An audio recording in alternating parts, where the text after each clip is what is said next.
좋으신 주님, 오늘 주님 앞에 우리 같이 모여서 우리 사랑하는 목자님들 주님 앞에서 다시 한번 우리의 사명을 생각하고 또 하나님의 귀한 축복과 은혜를 간구하는 시간입니다. 이 시간 간절히 간구하고 얻기는 당시 귀한 자녀들을 축복하시고 특별히 목자님들을 축복하셔서 하나님의 큰 일을 감당하는 데 부족함이 없도록 인도하여 주시옵소서. 오늘도 함께 하시고 도와주시길 바라옵고 예수님의 이름으로 축복하며 기도하옵나이다. 아멘.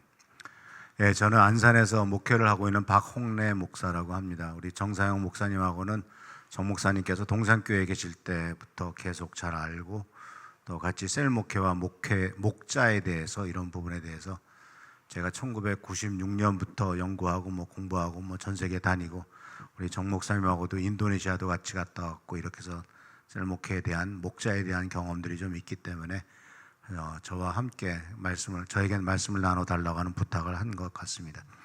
근데 이제 사실 이 헌신 예배에 나오면요, 지금까지 헌신을 했는데 뭘 또 더 헌신하라고 그러나 하는 생각이 들어요. 그래서 오늘은 헌신 예배가 아니라 목자 축복 예배입니다. 아멘.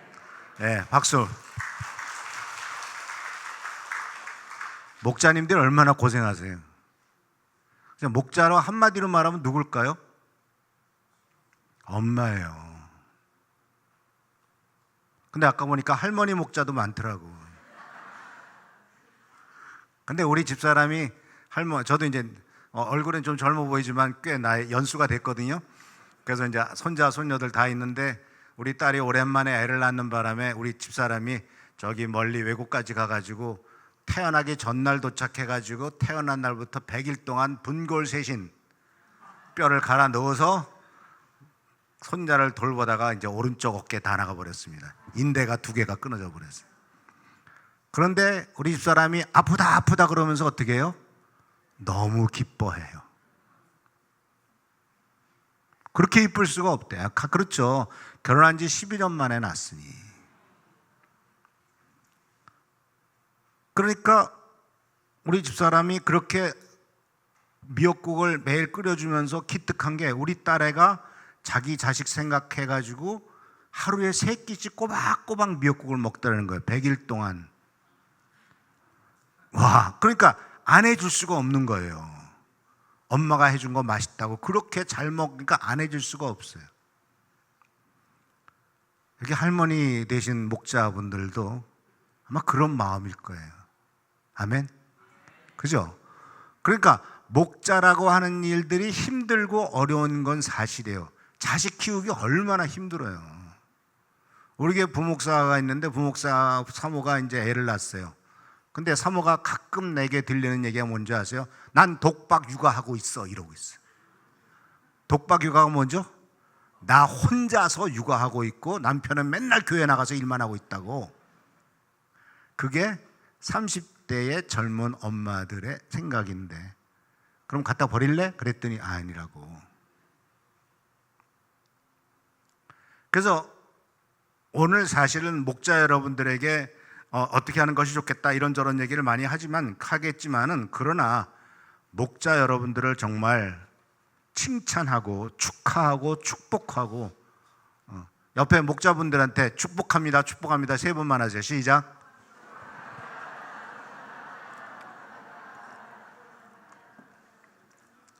근데 대신 목자님들은 이렇게 해야 돼요. 시편 23편 1절이 뭐죠?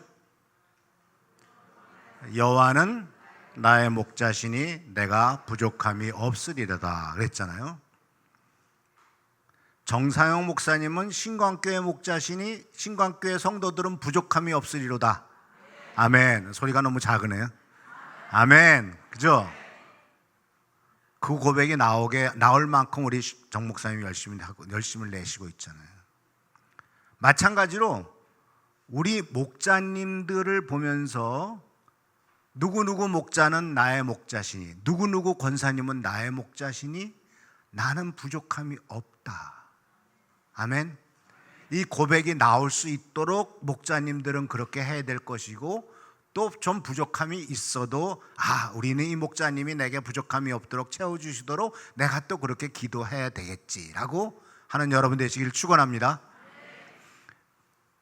얼마 전에 이런 통계가 하나 나온 게 있어요. 아직도 다시 지금 그 코로나 바이러스가 굉장히 유행하고 있습니다. 다시 또 아마 다시 마스크 써야 될지도 몰라요. 요새는 더 심각하죠. 요새 의료 대란 때문에 문제가 생겨도 그 응급실 가도 의사가 없어요. 아프지 않기를 축원합니다. 절대로 아프시면 안 돼요. 네. 그런데 이 코로나 바이러스로 말미암아 교회가 많이 오랫동안 2년 가까이 교회도 예배도 못 드리고 많은 문제가 생겨가지고 교회가 많이 힘들어지고 또 교회가 문 닫는 교회도 많이 생겼는데, 이제 통계학자들이 기독교에 대해서 교회에 대해서 많은 통계내는 분들이 그러면 이 코비드 상황에서도 이러한 코로나 상황에서도 계속해서 유지되고 부흥하는 교회가 있는가라고 찾아봤더니 놀랍게도 있더라는 겁니다. 어떻게 그런 교회가 있었느냐고 찾아봤더니 공통적인 특징이 뭐냐? 활발한 소그룹, 활발한 목장이 계속 움직이는 교회는 잘 부흥하고 좋은 모임을 갖고 있더라 하는 것이죠. 2019년, 20년, 20년, 21년에는 바로 예배당에서 예배도 못 드리게 했잖아요. 어디서 모였어요? 커피숍에서 모이는 거죠. 그죠? 그러니까 두세 명, 서너 명이 모여서 같이 목장 모임을 지속했던 교회는 살아남았는데, 계속 돌봄과 돌봄이 있었던 교회는 살아남았는데, 그런 것을 하지 못했던 교회들은 안타깝게도 문을 닫고 말았더라라는 사실이죠. 그래서 그런 교회들의 특징이 바로 뭐냐면 소그룹 모임, 셀 모임의 참가자가 주일 예배 참가자보다 많은 교회. 다시 말씀드립니다. 셀 모임에 모이라고 그러면 주일날은 좀 바빠서 못 올 수도 있지만 셀 모임은 그냥 어쨌든 쫓아가서 모이는, 그래서 셀 모임의 통계를 내봤더니 지난 주일날 모인 사람보다 훨씬 더 많이 모이더라. 이런 교회가 계속 부흥 발전하는 교회라고 하더라고요. 우리 신강교회가 그렇게 되길 축원합니다. 왜냐하면 처음부터 예배당에 발들이기가 쉽지 않잖아요. 그런데 커피숍에서 커피 마시면서 일로 와, 나는 우리 아이 쇼핑 갈 테니까 같이 가자 해가지고 동네 사람들 같이 몇 명 데리고 하면서 모임을 대면서 서로 또 집사님들 같이 와서 얘기하고 밥 먹고 놀고 이러다 보면은 계속해서 그들이 복음을 접하게 되고 결국은 하나님 나라에 가까워지는 놀라운 축복과 역사가 있지 않겠습니까? 그래서 사실은요, 이 목장 중에서 가장 잘 되는 목장이 뭔지 아십니까? 목장 중에서 가장 잘 되는 목장, 남자들이 잘해요. 술꾼 목장이라고 있습니다. 7시에 뭐라 그러면 6시 반부터 와요. 칼같이 와요. 그죠? 모여서. 그리고 또 얼마나 그들이 헌신적인지 몰라요. 술 떨어지면 더 갖고 와, 더 갖고 와 이럽니다. 누가 낼래? 내가 내게. 집에 가서 마누라한테 쥐뜯기더라도 어쨌든 내가 낸다고 그래요. 그죠? 끝나고는 어떻게 해요? 술 취하면 택시 잡아서 집에까지 보내줘요. 이런 목장 보셨어요? 예? 끝날 때 집에까지 다 데려다주고 부족한 음식이 있으면 내가 낼게 하면서 막 갖고 오라고 그러고, 시간 끝나면 칼같이 갖고, 그 다음에 시작한 다음에도 한참 있다 오고. 오히려 술꾼 목장에서 더 잘하는 모습을 보면서 우리가 뭔 좀 배워야 돼요. 왜냐하면 거기서는 어떤 일이 있습니까? 서로 내겠다고 헌신하죠. 또 그뿐만 아니라 1차로 끝나나요? 2차 가죠. 3차 가죠. 예? 셀모임 끝나면 어떻게 돼요? 그 다음 커피 마시러 가야지. 시간 되면 또 저녁 먹으러 가야지. 이런 셀 모임이 계속 반복돼야만 나 그 모임 꼭 가야 되겠어 아주 모이는 거지. 그냥 와서 예배 드립시다, 기도만 합시다 그러면 예배 드리고 기도하는 건 당연한 일이지만은 사람들이요, 예수 믿지 않는 사람들이 교회를 나오게 된 중요한 이유가 바로 뭔지 아십니까? 복음 때문이 아니에요. 그 모임 가니까 내가 얘기하는 거 다 들어주더라 하는 거예요. 했던 얘기 또 하고 했던 얘기 또 하고 하는 게 술 먹은 사람들입니다. 그래도 계속해서 그 얘기 들어줍니다. 그만해. 아이 그저 말이야 그 과장 놈 새끼가 말이야. 그래 맞아, 그놈 나쁜 놈이야. 그러면서 같이 박수 쳐주고 같이 박자 맞춰주면서 그 사람의 모든 마음을 다 풀어줍니다. 그러다 보면은 한 잔 먹고 난 다음에는 오늘 기분 나빴던 거, 직장에서 힘들었던 거 다 풀리고 비록 집에 가서 마누라한테 쥐 뜯기겠지만 그러고서 또 집에 들어갑니다. 근데 그렇기 때문에 우리가 이 술꾼 목장에 나오는 현상에서 술 먹으라는 얘기는 아니고요. 아시겠지만 거기에서 배울 게 뭔가를 한번 생각해 보셔야 돼요. 과연 나는 내 목장에서 사람들이 시간 되기 전에 다 오고 싶어 하는가? 그리고 그곳에 오면 항상 풍성하고 먹을 것이 있는가? 항상 내 주머니 먼저 털어서 내놓으려고 하는가? 아니면 반복되는 얘기, 똑같은 얘기를 하더라도 계속해서 들어줘서 맞장구 쳐주면서 그 사람이 치유를 경험하게 하는가? 여기 오면 정말 내 속 다 풀려. 여기 오면 내 속에 있는 건 아픈 거 다 얘기할 수 있어. 누구도 내가 얘기하는 것에 대해서 비난하지도 않고 누구도 내가 말하는 거에 대해서 그렇게 뭐 판단하지도 않고 그냥 힘들지, 어렵지, 너무 얼마나 힘들어, 그래도 힘내, 조금 더 힘내면 좋은 일이 있을 거야, 이런 얘기를 하는 것 자리를 싫다는 사람이 누가 있어요? 그런데 모임에 가기만 하면은 왜 너무 그 모양이냐, 왜 기도를 그것밖에 안 했냐, 그러니까 맨날 이렇지, 이런 소리 들으면 가고 싶냐고. 그죠? 그래서 사실 오늘 이제 말씀은 예수님과 사마리아 여인의 이야기인데, 자, 옆에 분한테 저 얼굴 보시면서 물 한 컵 주세요 한번 얘기해 보세요. 물 한 잔 다오. 누가 얘기했어요? 예수님이 얘기했어요. 여자가 얘기한 게 아니에요. 우리의 주님이 나한테 와서 물 한 잔 달래요. 여기에 나오는 중요한 몇 가지 말씀이 아주 중요한 포인트들이 많이 있는데, 이 물 한 잔 다오라고 시작하는 이 주님의 말씀, 물 한 잔 달라.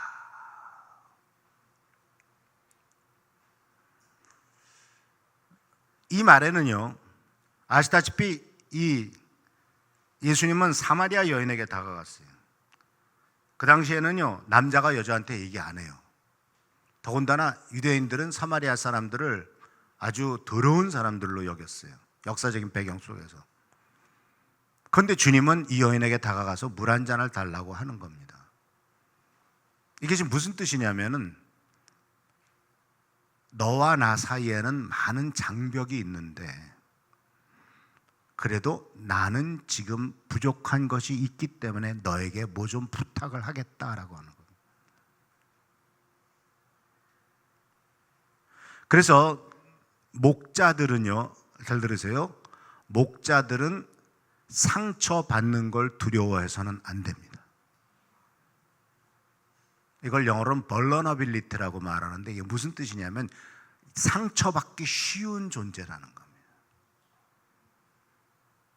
그런데 그 그러니까 보세요. 리더가요, 나는 절대로 상처받지 않을 거야, 이러면 그 모임은 완전히 세상 말로 아작납니다. 그런데 리더가 기꺼이 무슨 일을 하든지 간에 내가 기꺼이 그 상처와 아픔을 내가 끌어안겠다고 하고 상처를 다 받아들이면 그 모임은 큰 축복으로 점점점 나아갑니다. 생각해 보세요. 나는 자식을 키워도 절대로 내가 내 손해보지 않겠어. 내 직업도 손해보지 않겠고, 내 아기 낳고 해서 내 몸매도 손해보지 않겠고, 내 취향도 손해보지 않겠고, 나는 절대로 손해보지 않을 거야. 그러면서 아기를 키우면 애가 어떻게 될까요? 그죠? 우리 할머니들은 이미 다 망가졌잖아요. 몸매도 망가졌고. 왜? 자식 키우고 손자 키우느라 다 망가졌잖아요. 우리 집사람, 어린 집사람 저 인대 2개 끊어지, 어깨 그 심줄이 2개가 끊어질 정도로 망가지는데, 나는 절대로 나 자신을 위해서 그렇게 할 수 없어 이러면은, 그래서 예수님께서도 물 한 컵 달라. 그런데 이 취약한 예수님이지만, 또 이 여인도 굉장히 취약한 여인이지만, 그렇지만 주님께서 누구에게 뭔가를 부탁했을 때는 그 사람에 대한 대단한 존중이 들어가 있는 거예요. 누구를 존중합니까? 사마리아 여인을 존중합니다. 근데 이 사마리아 여인은 우리가 다 알고 있는 내용이기 때문에 자세히 설명 안 드리겠습니다만 포인트 말합니다. 남편이 몇이 있었어요?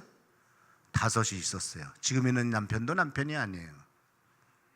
우리 같으면 뭐라 그랬을까요? 너 남편 5이나 있었던 여자 아니야? 이렇게 얘기할 텐데 주님은 절대로 그런 말 하지 않습니다. 그리고 예수님이 이 여인을 존중하며 이 여인과의 어떤 그 많은 장벽들을 하나하나를 극복해가면서 주님이 접근하는데, 마찬가지예요. 목장에 있는 분들이나 우리가 참된 목장, 축복된 목장으로 만들려면 우리 사이에 많은 장애와 문제점이 있어도 그거는 우리들이 깨지려고 하는 문제가 아니라 우리들이 극복해야 될 문제입니다. 갈등은 항상 있습니다. 갈등 없는 데는 없어요. 남편 아내 사이에 갈등은 죽을 때까지 있어요. 그죠? 어저께 무슨 얘기를 들었더니 석 달 동안 즐거운 시간 이렇게 하고 나서 마지막 30년은 참는 시간이래요. 근데 요새는 너무 오래 살기 때문에 50년은 참아야 된대. 죽기 직전 50년까지는 참고 사는 게 부부관계래. 옆에 분에게 다시 한번 격려합시다. 참아라, 참아라.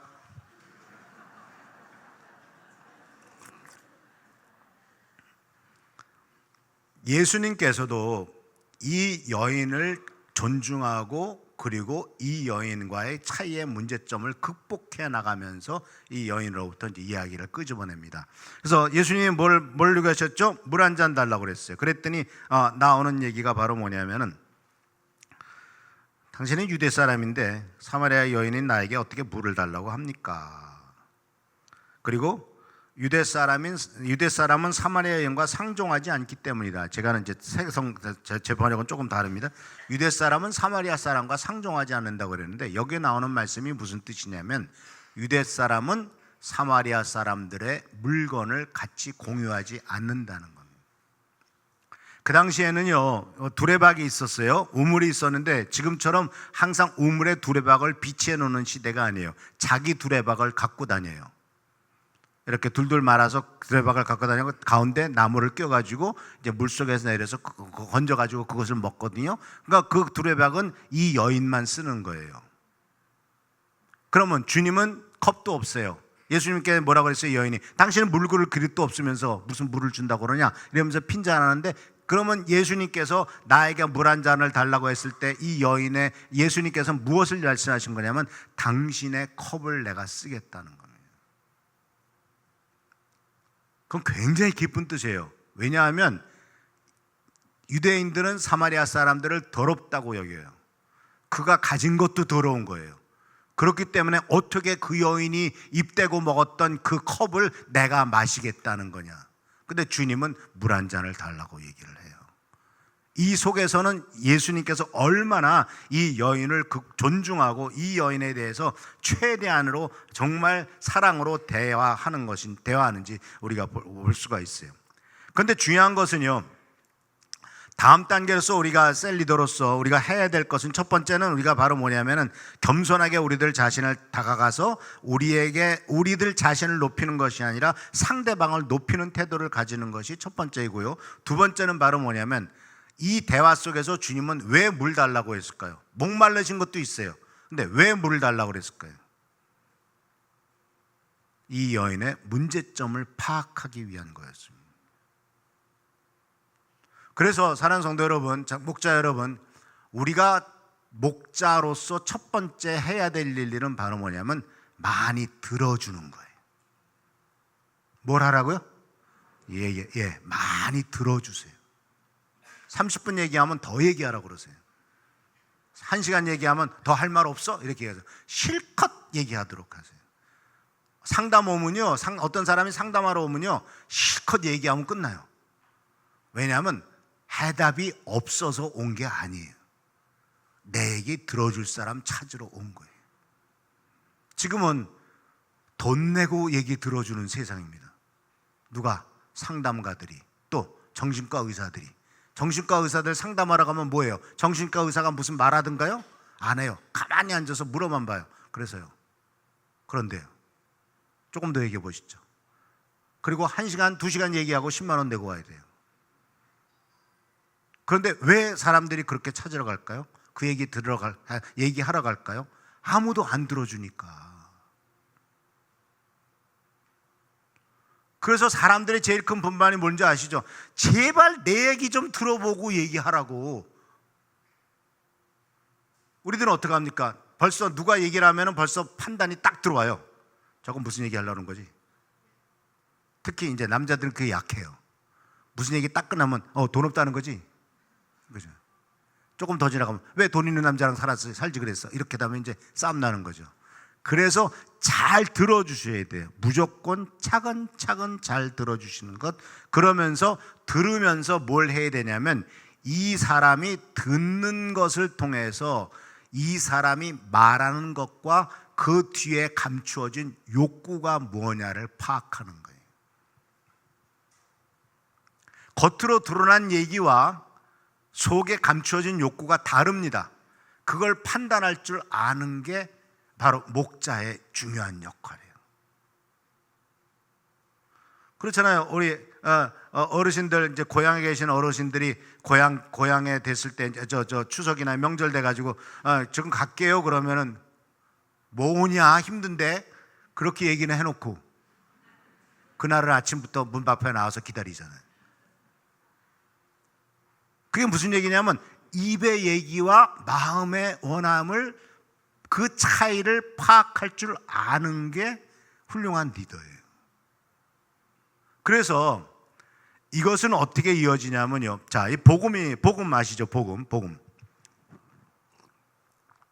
복음을 영어로 뭐라고 그러죠?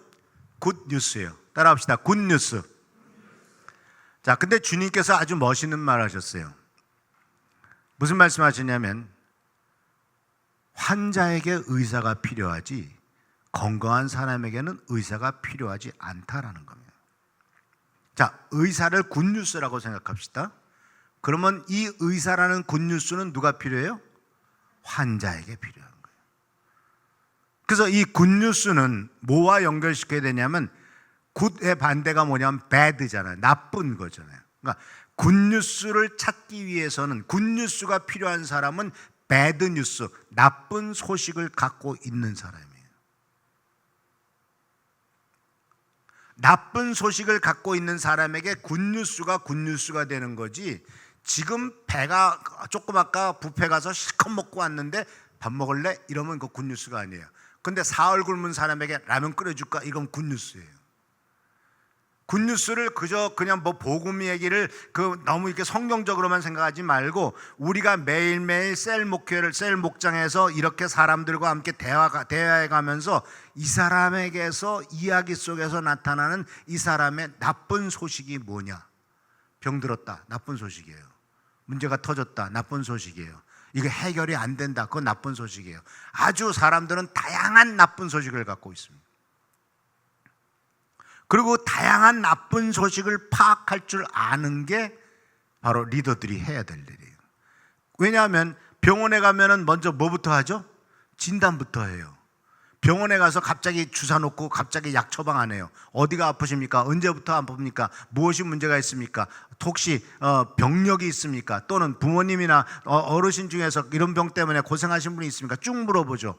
왜? 이 사람의 문제가 무엇이고 원인이 무엇인가를 파악해야 거기에 맞춰서 진단이 나와야 거기에 맞춰서 투약을 하든지 주사를 맞든지 수술을 하든지 무슨 처방을 내니까. 마찬가지예요. 우리가 셀 목회를 하고 목장 모임을 하면서 이 목장 모임 속에서 나오는 이야기 속에서 나쁜 소식이 뭐냐, 해결해야 될 문제가 뭐냐, 욕구가 뭐냐, 이거를 파악하는 것이 상당히 중요한 부분이에요. 그래서 첫 번째로 할 일은 아까 말씀드렸듯 이제 두 번째로 할 일은 바로 뭐냐면 첫 번째가 그렇게 이제 상대방을 존중하는 것, 두 번째는 실컷 들어주는 것. 들어주라. 내 얘기를 들어주라. 특히 누구 얘기를 많이 들어줘야 될까요? 우리 가정에서는 이 애들 얘기 좀 들어주세요. 애들 이야기. 초중고등학생하고 좀 부모님들이 대화를 좀 하세요. 그래서 너는 대화를 잘 하니 그랬더니 대화를 잘해요. 우리 엄마랑 대놓고 화를 얼마나 내는지요. 대화를 상당히 잘합니다. 얘기 들어주는 거 굉장히 중요해요.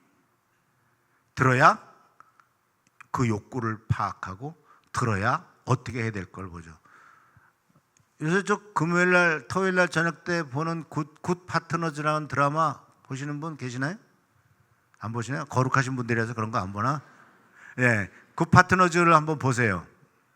거기 보면은 이제 이혼에 대한 문제가 쭉 나오는데 남편과 아내 사이에 왜 대화가 안 돼서 무슨 문제가 있는가? 거기 주인공과 주인공 딸 사이에 생기는 많은 문제점들, 엄마와 딸 사이에 왜 이렇게 어그러지고 깨지는가? 결국은 들어주지 않아서 그래요. 관찰하고 들어주지. 엄마 얘기를 들어줘야 되고, 애 얘기를 들어줘야 되고, 남편 얘기 들어줘야 되고, 아내 얘기를 들어줘야 되는데 다 자기 일에 바빠가지고 자기 생각만 해. 그러다 보니까 깨지게 되는 거예요. 그래서 욕구 파악을 하죠. 그래서 예수님께서 물 달라고 그랬어요. 물을 달라고 그랬는데 이제 그러면서 사실 예수님께서 물 한 잔 얻어 먹는 것이 목적이 아니라 예수님께서 이 여인에게 말하는 것이 이제 10절에 뭐라고 하냐면 내가 하나님의 선물을 알고 너에게 물을 달라는 사람이 누군지 알았다면 오히려 네가 나한테 물 달라고 했을 것이고 더 그 사람은 너에게 생수를 주었을 것이다 라고 이렇게 얘기를 끌어갑니다.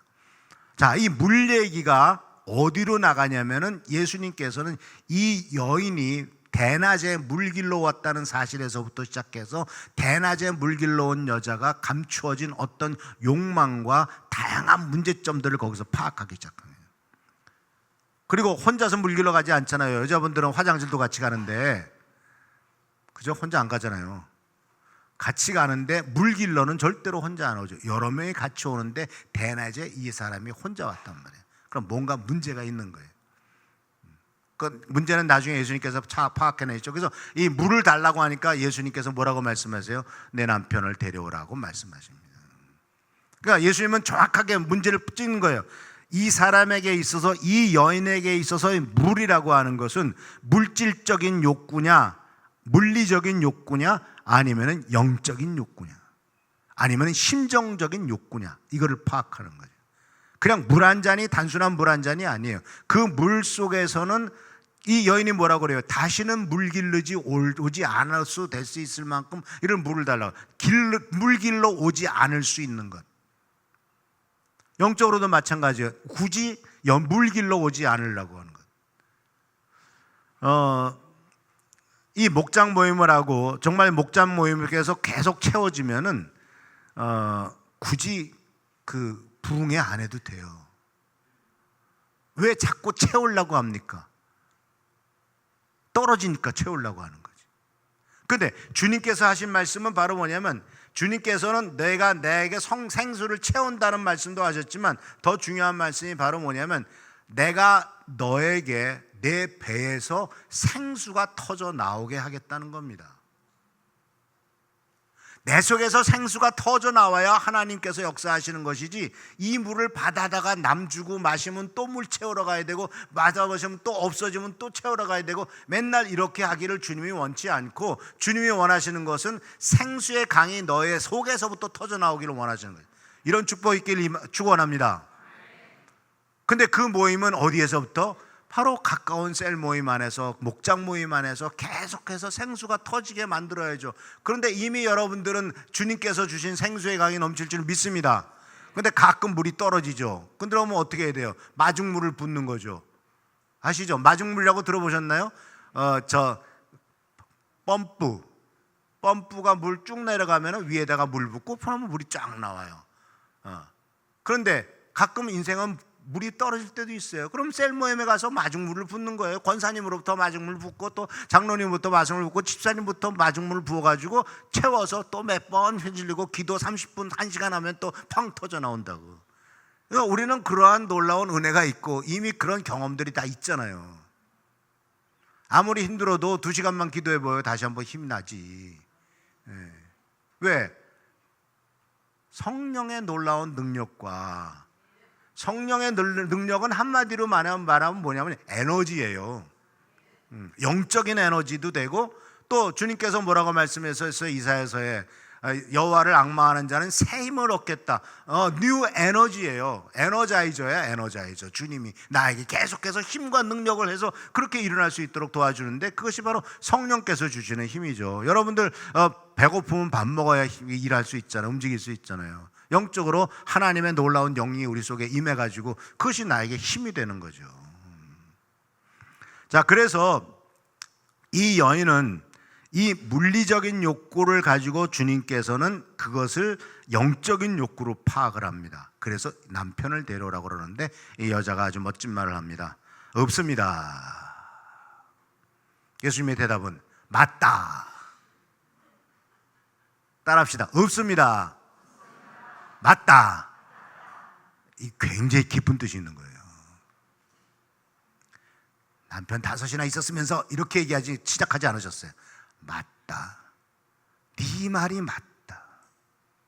무슨 뜻이에요? 그 여인의 감정을 다 끌어안는 거예요. 아픔을 끌어안는 거예요. 그 속에 있는 쓰라림과 그 원망, 그놈의 인간 남편, 맨날 남의 편이었던 그 남편들, 그것들 때문에 고생했던 것들을 끌어안는 거예요. 없습니다. 맞아. 네 말이 맞다.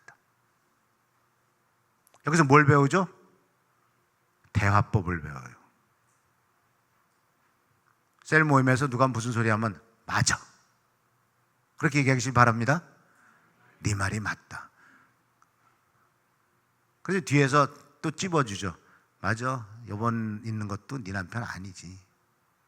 맞아. 이 여인은 몰라, 깜짝 놀라죠. 아, 어떻게 다 알았지? 누가 가르쳐줬지? 그런데 그 말에 녹는 거예요. 그 말 한마디에 마음이 확 열리는 거예요. 그 말 한마디에 무장해제가 되는 거예요. 맞다. 네 말이 맞다. 얼마나 힘들었니? 얼마나 고통스러웠니? 얼마나 너의 삶이 피폐했니? 그런데 이렇게 해서 이제 이 여인이 그 욕구를 파악하고 감춰진 욕구에서 찾아내는데, 이 굿 파트너즈라고 하는 드라마에서 지난주에는 그런 얘기가 나와요. 무슨 얘기가 나오냐면 부부 사이에 이혼 문제 때문에 막 시끄러운데 이 변호사가 찾아낸 게 있어요. 그 이혼하게 되면 막 돈 때문에 뭐 재산 분할이니 뭐 이런 거 많이 따지잖아요. 지금 요새 뭐 최태원 회장인가 그 난리가 났잖아요. 근데 최태원 그 내연녀가 20억 보냈잖아요. 그죠? 근데 받은 노소영이 감사합니다 했나요? 안 했죠. 왜 그래? 안 했을까요? 그 굿 파트너즈는 이렇게 나와요. 진짜 사과를 받고 싶었는데 돈이 아니야. 진짜 내가 잘못했다. 죽을 죄를 졌다고 무릎 꿇고 남편이 와서 사과하기를 바랬는데, 그러면 까짓 거 다 그 돈이고 뭐고 다 필요 없는데. 그러니까 제가 말씀드린 포인트는 바로 뭐냐면 진짜 원하는 게 뭐냐 이거예요. 돈이 아니에요. 부부 사이는 칼로 물베듯 하는 거기 때문에 진짜 내가 죽을 죄를 졌다고 와서 싹싹 빌고 다시는 그러지 않겠다라고 하면서 자기의 삶이 변화되는 과정을 보고 희망을 보여주면 그래도 살아갈 수 있는데, 이 끝까지 뻔뻔스럽게 네 때문에 네가 원인 제공했잖아, 네가 원인 제공했잖아 이러면서 결국은 그 관계는 다 깨져버리죠.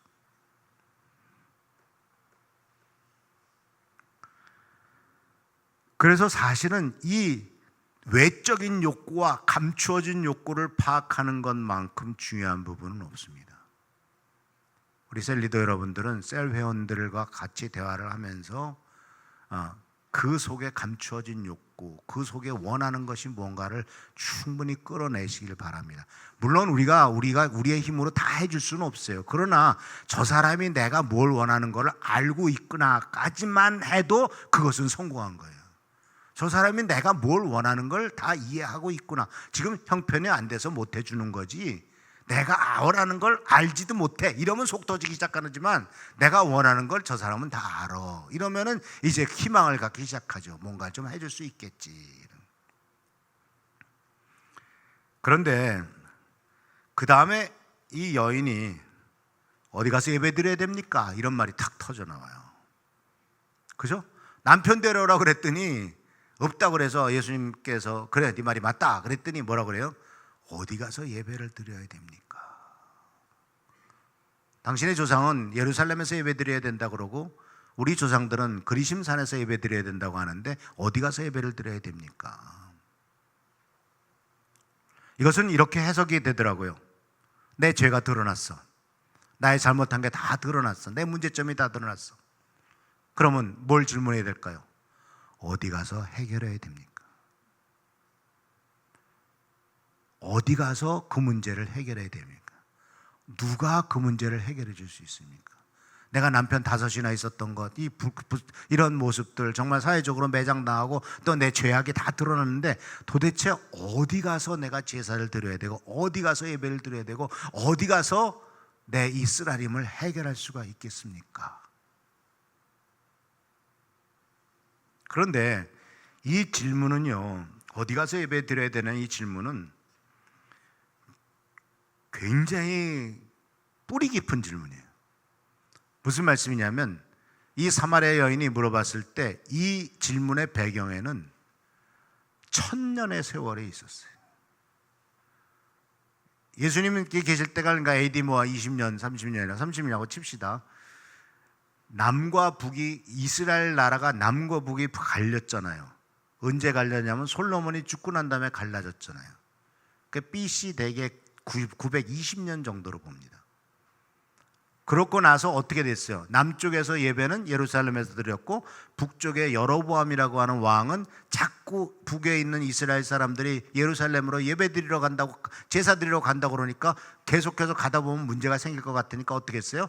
그리심산에다가 자기가 성전을 지어놓고 거기다 회당을 산당을 지어놓고 여기가 예배 드릴 때다 그러고 사람들을 안 보냈어요.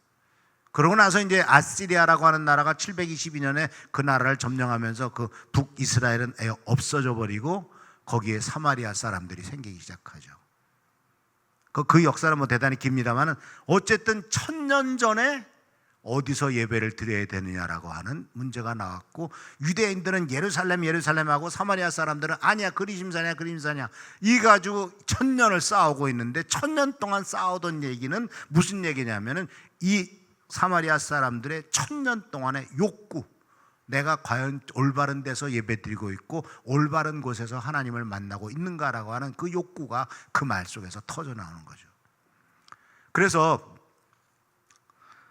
성도 여러분, 개인의 욕구는 사회적으로 말하면 민원이라고 말을 합니다. 그런데 여러 사람의 공통된 욕구가 생기면 그거는 국회의원을 불러야 되는 일이에요. 이해하시겠죠? 10명이 같은 욕구를 한다. 그거는 시의원 찾아가가지고 이거 해결해라 이렇게 되는 거예요. 자꾸 이 앞길에서 문제 사고가 터지다. 한 명이 하다가 사고 나서 문제가 생겼으면 그건 지가 잘못해서 그런다 그러지만 계속해서 반복적으로 문제가 터진다. 10번, 20번 터진다. 그러면 신호체계가 잘못된 데지 뭐가 잘못된 데지 이거는 우리가 해결할 문제가 아니라 광명시장 오라 그래 이렇게 되는 거라고. 그래서 이것은 무슨 말씀이냐면 개인적인 욕구냐 사회적인 욕구냐. 예수님에게 다가갔던 것은 개인적인 욕구도 있었지만 민족적인 욕구도 있었고 1000년에 거슬러가는 욕구가 어디에서 예배를 드려야 되느냐라고 하는 질문을 던져주는 거예요. 그래서요 우리 셀 모임을 하면서도 같은 내용이 계속 얘기가 나오면은 그걸 한번 생각해 보셔야 돼요. 이것은 교회에서 해결해 줄 수 있는 문제인가 아니면은 우리 기도함으로써 끝나는 문제인가 아니면은 정말 말 그대로 목사님한테 말씀드려서 시장 오라고 그러든지 시의회 의원 오라고 그러든지 해가지고 이 문제는 해결해 줘야 된다라고 말하는 그런 부분도 있어요. 주님께서는 이 부분에 대해서 어떻게 말씀하셨습니까? 이 산에서도 말고 저 산에서도 말고 신령과 진정으로 예배를 드려라 해가지고 그 여인의 문제를 이것도 아니고 저것도 아니고 정말 하나님이 원하시는 것은 이거다라고 아주 명쾌하게 풀어주십니다. 이것도 역시 영적인 문제고 역시 그 사람이 평생 동안 아니 사마리아 민족 전체가 오랫동안 고민하던 것들을 한순간에 풀어주는 놀라운 역사가 주님의 메시지 속에서 있는 거죠. 그러니까 이것이 바로 우리 목자 되신 여러분들도 주님께 기도해야 돼요. 이런 부분에 대해서 이렇게 됐을 때 어떻게 해야 될까요? 이 부분에 대해서는 어떻게 하나님의 말씀을 전해야 될까요? 그런데요 하나님의 말씀을 전할 때도요, 하지 말아셔야 될 것이 있습니다. 하지 말아야 될 게 바로 뭐냐면 성경책 어디 읽어봐 그러는 거예요. 아시겠죠? 성경책 어디 읽어봐 하는 것은 처방전만 주는 거예요. 내가 그걸 먹어봤더니가 나와야 돼요. 내가 그 말씀대로 살았더니가 나와야 돼요. 그 말씀이 나를 어떻게 변화시켰어. 또는 내가 없다면 어떤 집사님은 글쎄 당신과 비슷한 문제가 있었는데 어떤 메시지를 붙잡고 어떻게 기도했더니 하나님이 어떻게 축복해 주셨더라. 이게 간증이면서 동시에 이게 그냥 처방전이 아니라 뭐예요? 실제 내가 그 말씀대로 살았을 때 어떤 일이 생겼는가 하는 것을 보여주는 것이고, 그것이 사람들에게 더 큰 확실한 치유책이 됩니다. 성경책을 그냥 던져주는 건, 그리고 절대로 성경 많이 한다고 생각하지 마세요. 무슨 얘기만 나오면 어느 말씀 읽어봐 그렇게 하면은 처음에는 아우 감사합니다 그러다가 한 서너 번 그러고 난 다음엔 그래 잘났어 그렇게 된다고. 말씀을 전하더라도 그 말씀이 상대방에게 정말 가슴을 치고 그 사람을 변화시키는 진정한 경험이 있는, 그래서 이게 바로 뭐냐면 내가 소화시켜서 하라는 얘기예요. 내가 말씀을 소화시켜서 그것을 상대방에게 전하라고 말씀하는 겁니다. 자, 이제 그랬을 때 이런 모든 것들이 결국은 어떻게 됩니까? 시간이 이제 벌써 3시 반 돼서 거의 끝나야 될 것 같은데, 어떤 일이 생기냐면 이 여인이 미쳐서 뛰어 들어가잖아요. 어디로? 수가성으로. 그죠? 그동안에는 성에서 동네 사람들을 절대 안 만나려고 했던 사람이 이제는 그 사람에게로, 동네 사람들에게 뛰어 들어갑니다. 왜? 예수를 소개하라. 그죠? 그러니까 주님께서는 이 여인을 보시면서 이 여인을 처음 만났을 때 물 한 잔 달라라고 말씀하시면서 이 예수님께서는 남편 5이나 있었고 방탕하고 세상만 따라갔던 그런 여인이 아니라 변화된다면, 이 사람이 변화된다면 어떤 존재가 될 것이고, 이 사람이 변화된다면 참된 예배자와, 그리고 이 사람이 변화된다면 참으로 이 수가성 전체를 복음화시킬 수 있는 첫 번째 위대한 전도자로 바꿀 수 있을 것이다 라고 하는 것을 보시면서 움직이는 거죠. 우리 목사님들에도 이런 통찰력이 있기를 축원합니다. 지금 현재 모습을 보고 판단하지 마세요. 이 사람에게 복음이 들어가서 사람이 진정으로 바뀐다면 어떻게 될까? 어린 자녀들을 보고도 마찬가지입니다. 지금 많이 속삭인다 할지라도 그 속삭이는 것 같고 너무 힘들어하지 마세요. 얘에게 하나님의 은혜가 임한다면, 이 자녀에게, 이 사람에게 진정한 하나님의 축복이 임한다면, 그리고 하나님을 진정으로 만날 수 있다면 이 사람이 얼마나 엄청난 대단한 존재로 변할 것인가. 전승에 의하면 이 사마리아 여인은 특히 어디에서 나오냐면 그 동방정교, 그리크 캐톨릭의 동방정교라고 하는 데서 나오는 전승입니다. 이 사마리아 여인은 죽을 때까지 주님을 전도하는 전도자로 변해서 사마리아 전도에 큰 초석이 됐다라고 하는 이런 얘기가 동방정교 속에서 나와서 유명한 성인으로 인정이 되는 역사가 동방기독교 역사 속에서 나옵니다. 그리고 이 얘기는 어디까지 나가냐? 사도행전 8장에 사마리아 성으로 빌립 집사가 전도하러 갔을 때 그 사마리아 성 전체가 복음화되면서 예수를 믿게 되는 그 초석이 어디부터 시작된 거예요? 요한복음 4장에서 이 얘기가 시작되는 것을 볼 수가 있습니다. 그래서 사랑하는 성도 여러분, 사랑하는 목자 여러분, 자, 목자로서 해야 될 일들은 첫 번째가 뭐라고 그랬습니까? 상대방을 존중하라. 두 번째는 대화하라. 대화하라. 그리고 많이 얘기 들어주라. 그리고 공감하라. 그런데 들어주면서도요, 꼭 기억하셔야 될 것은 뭐냐면 듣고 난 다음에 기도하셔야 돼요. 옛날에 그 상담이란 것을 해본 적이 있습니다. 상담은 자랑하는 사람이 올까요? 지지고 볶은 일을 하는 사람이 올까요? 그죠? 지지고 볶고 힘들고 고통스러운 얘기들만 다 와서 해. 그 얘기 3시간 들으면 어떻게 될까요? 그게 나한테로 들어와요. 속이 뒤집어져. 그럼 어떻게 돼요? 기도해야 돼요. 무릎 꿇고 기도하고, 주님 이거 내게 아니니까 가져가시고 그 사람도 치유해 주시고. 왜냐하면 이게 이야기라는 게 들으면 굉장히 고통스러워요. 정호건이라고 하는 탤런트였다 그 무당된 사람 들어보셨죠? 그 사람 그 유튜브에 나온 걸 잠깐 봤는데 그 사람도 지 할아버지한테 그렇게 기도한대. 그 사람도 얼마나 많은 사람이 와서 인생의 고통스럽고 아픈 얘기를 수도 없이 늘어놓는지. 근데 그 사람은 그 돈 받고 그거 들어주는 게 일이잖아요. 근데 그것이 너무나 고통스러우니까 그 사람의 아픔과 이것이 말하자면 전이가 되는 거예요. 이게 공감하다 보면은 그 쓰라린과 아픔이 나한테 전이 되니까 나도 견딜 수가 없어. 나중에 그 병나요. 신체적인 병이 걸린다고요.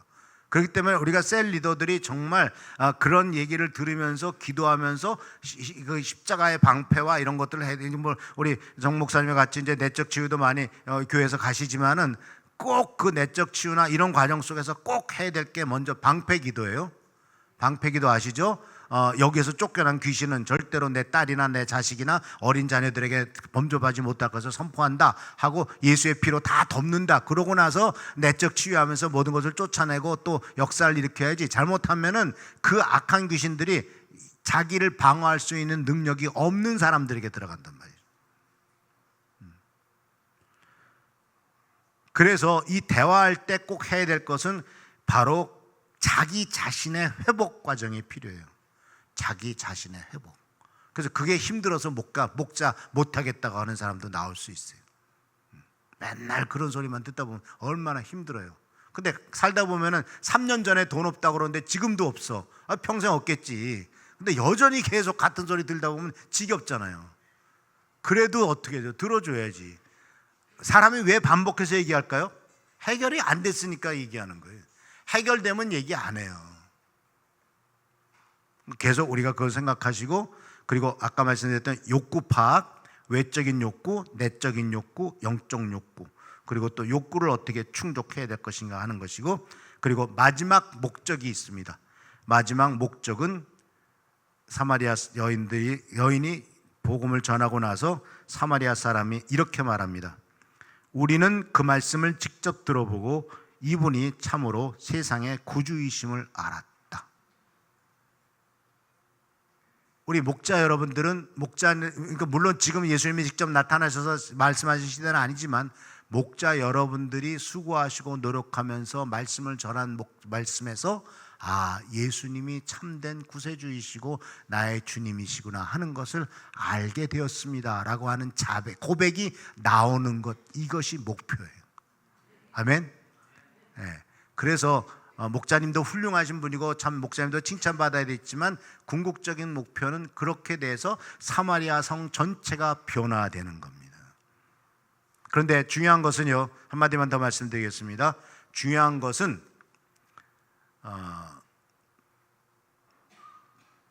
셀 강의할 때 꼭 이 얘기가 나와요. 사과나무 열매가 뭐죠? 사과나무 열매가 뭐냐? 사과라고 대답할 것 같아서 얘기한 겁니다. 그렇지. 누가 얘기했어요? 손 들어보세요. 할렐루야. 또 다른 사과나무가 사과나무의 열매입니다. 이해하시겠죠? 그러면 우리 목자의 열매는 뭐죠? 또 다른 목자 하나를 세우는 겁니다. 아멘. 네. 우리 인생에 있어서 가장 행복한 게 뭐예요? 내 자식이 잘 되는 거예요. 그죠? 목장에서 제일 행복한 게 뭐예요? 자꾸 잘 따르는 목자가 나와서 그 목자가 재생산되고 목자가 재생되는 거예요. 회원이 재생산되는 것도 중요하지만 목자가 재생산돼서 계속 리더들이 새롭게 나오는 것, 이것이 궁극적인 목표라는 사실을 기억하시면서 주님의 원천 가운데서 우리 신광교회 목자 여러분들이 큰 축복과 은혜가 넘치시기를 축원합니다. 그래서 오늘 목자를 축복합니다. 다시 한번 말씀입니다. 주님의 이름으로 축복합니다. 하나님의 얼굴이 우리 목자님들에게 항상 비치시기를 축원합니다. 하나님께서 우리 목자님들에게 두 손을 펴시기를 기도합니다. 또 하나님께서 목자님들이 기도할 때마다 응답하실 줄을 축복합니다. 네, 기도하겠습니다.